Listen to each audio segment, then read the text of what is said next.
Hello everyone, this is As Muhammad Khan and I welcome you with today's segment. Today we will discuss about the human respiratory system. It is the important system, student, that facilitates the respiration and it includes the different organs. Like the first organ of the human respiratory system is nose, and nose is connected with the nasal passage, student, and nasal passage is divided into three types. First is vestibule, that contains the mucus and the nasal hair, and second is olfactory region, and third is respiratory region. Now the nasal passage is divided into two parts with the help of one cartilaginous bone in between the nostrils, that is known as septum. Means the nose have the two nostrils, means the two holes, and that are separated by a bony plate, that is known as septum. And first is vestibule. Vestibule contains the nasal hair and it works as a filter, student, means the air is filtered through the vestibule, and after that it moves towards the other region, that is known as olfactory region. And in this olfactory region, what we have the olfactory cells, olfactory nerve cells. Those receive the information of the smell, means we distinguish bad or good smell with the help of olfactory region of the nasal passage. After that, there is respiratory region is found, and that respiratory region is connected with the tube-like structure, that is known as pharynx, student. Pharynx act as both, student.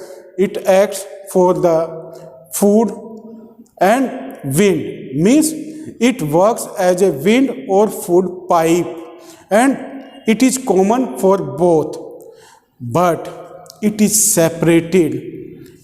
separated by a cartilaginous lid, that is known as epiglottis, and it is just found above the larynx.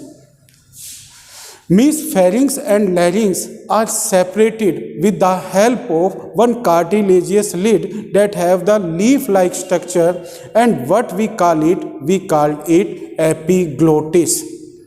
What is the name of that cartilaginous lid, student? It is epiglottis.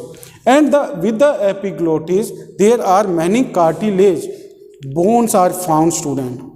And these cartilaginous bones are categorized into two types: unpaired and paired. Unpaired cartilaginous bones are found in thyroid, to form the thyroid, and epiglottis and cricoid. Now what is the cricoid? Cricoid is the part of the larynx that provides the base to it. Means it protects all the parts of the larynx, student, and it provides the base, or it covers all the larynx cartilages. With this, it also provides the base to the sound box. Means it provides the base to the sound box in which the vocal cords are protected. Vocal cords are also the cartilaginous bone, and they are the example of the paired cartilage, student. And where are they found? They are found inside it. Means it has the flap-like structure. There are the two flap-like structures are found here. And those two flap-like structures are known as vocal cords, from where the sound is produced. Next important part, means the larynx is connected with the pipe-like structure that have the cartilaginous ring. And what we call them? We call them trachea. And trachea is divided into bronchus, student. Into bronchus, means right bronchus and the left bronchus. Now they are again divided into inside the lungs, and what we call them? We call them secondary bronchus, and they are attached with the lungs. After the dividing into secondary bronchus. Those bronchus are again divided into tertiary bronchus, student, and those tertiary bronchus are divided into bronchioles. And bronchioles are the important part, student, that pass the air towards the alveoli or alveolar sac. Alveolar sacs are found, means they are the small balloons like structures that are found inside the alveoli, and those alveoli are found inside the lungs.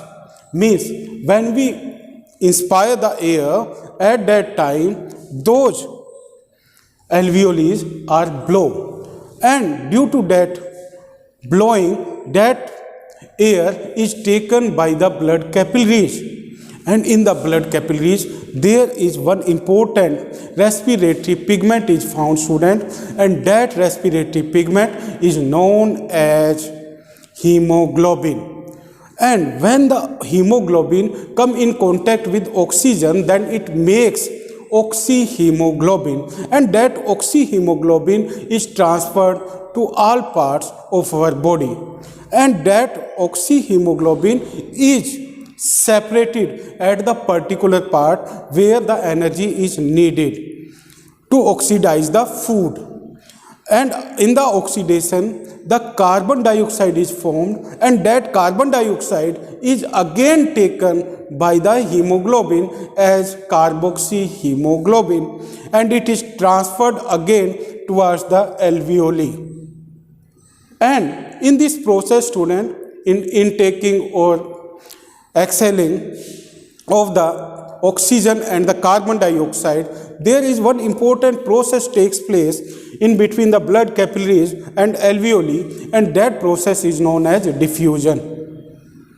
Now in this, these all process takes place in the pinkish or spongy structures that have the balloon like structure, large balloon like structure, and what we call them lungs. And the lungs, student, are found in our thoracic cavity, and the lungs have the gap in between them in which the heart is found, and that gap is known as mediastinum. What we call mediastinum. So it is about the human respiratory system. Now you will try to learn this topic. Thank you very much and have a pleasant day.